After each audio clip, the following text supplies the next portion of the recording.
I don't need to tell all of you what a difficult time this has been for the Jewish community. I really want to thank Crown Heights JCC for really supporting us at this pivotal time. I want to thank you for your support of our package of bills to fight anti-Semitism. I announced these bills in January, our 5-point plan. They passed. So whether it is my bill to protect all houses of worship, so that congregants that are going to a synagogue or any house of worship can freely go into and exit that house of worship without fear, intimidation, or injury. This is just common sense. Or our bill to protect students going into schools. Again, this should not be controversial. We are not saying people do not have the First Amendment right to peacefully protest. Of course they do. That is sacrosanct.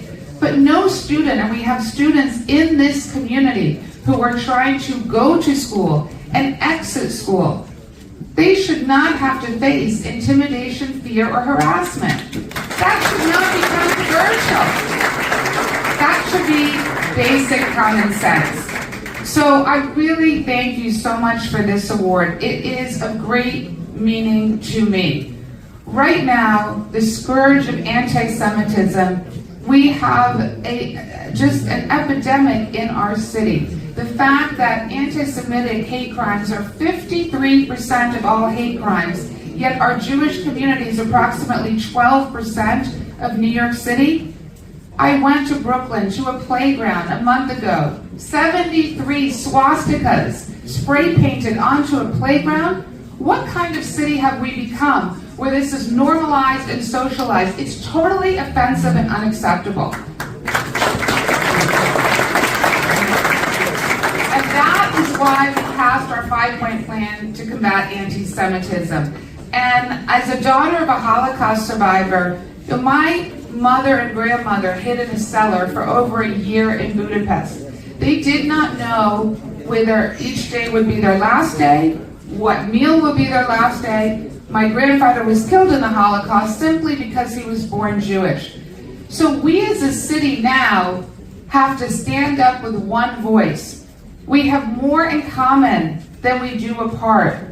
But it is vitally important that we stand together and that we stand strong in the face of anti-Semitism. So I'm deeply honored to receive this award. It means a lot to me. I want to thank you again to everyone with Crown Heights JCC for all the tremendous work that you're doing to help some of our most vulnerable New Yorkers. It really means a lot. And thank you to my colleagues in government who are here. Thank you so much. This has changed this city and this state for the better, so congratulations to all of you.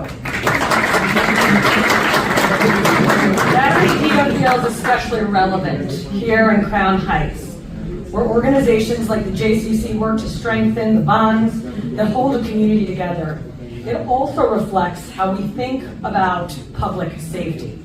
The police may take the lead in this, but they cannot build and maintain a safe city alone. It takes trust, consistent communication, and partnership, and that partnership, especially with Jewish New Yorkers, has never been more important. Since October 7th, 2023, the NYPD has dealt with thousands of protests, many of them aimed at our Jewish community. You have been the target of some of the most vile and detestable rhetoric that I have heard. Under the First Amendment, we cannot and we don't police speech no matter how offensive, but we will never tolerate threats, harassment, or violence. In New York City, Jewish New Yorkers make up about 10% of the population, but they account for more than 50% of all hate crimes. We understand what that means for families, for houses of worship, and for communities like this one.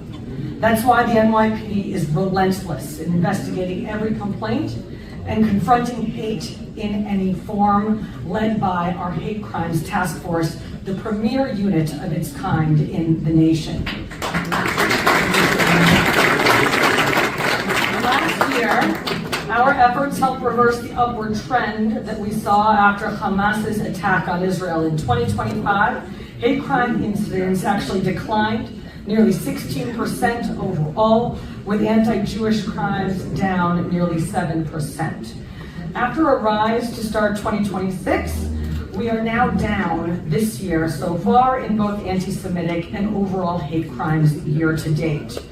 These crimes tear the fabric of society through both the acts themselves and the underlying hatred that seeks to divide us. We must hold the offenders accountable and give our support to the victims, including the individuals targeted and the communities of which they are a part. To do this, we need your help. We encourage all New Yorkers to report these crimes whenever and wherever they happen. We cannot afford to walk by or to turn away or think that someone else can deal with that. It is time to stand up and speak out for yourselves, for your neighbors, and for the people that you have never met. This commitment to one another is the founding vision of this organization, and it has kept this community strong for decades.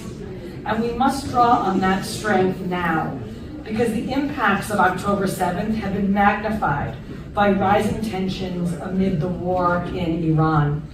The threat of international and domestic terrorism, including threats aimed at Jewish communities around the world, has put us all in a state of ongoing heightened alert. In fact, I have not seen a threat environment quite like this one in my 18+ years in government, which started in counterterrorism work. Rhetoric has shifted from outrage to incitement. Slogans are becoming direct calls for violence, and when people are already on the edge, they only need a spark. It is our job to snuff out these sparks before they catch. And I want you to know that the NYPD has the most impressive and sophisticated intelligence and counterterrorism operation of any municipal police department in the world, and it rivals the capabilities of many whole nations. The point is making sure that every New Yorker can live openly and safely, able to practice their faith, raise their families, and participate fully in the life of the city.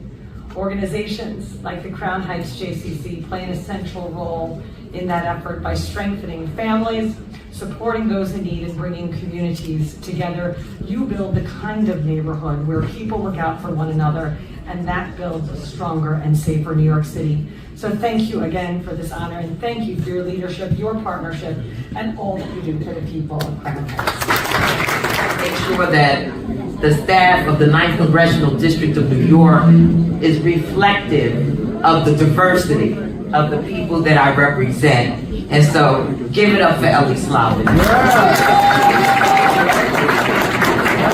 Please allow me a brief moment to thank all of those who carry on the very important work and legacy of the Crown Heights Jewish Community Council.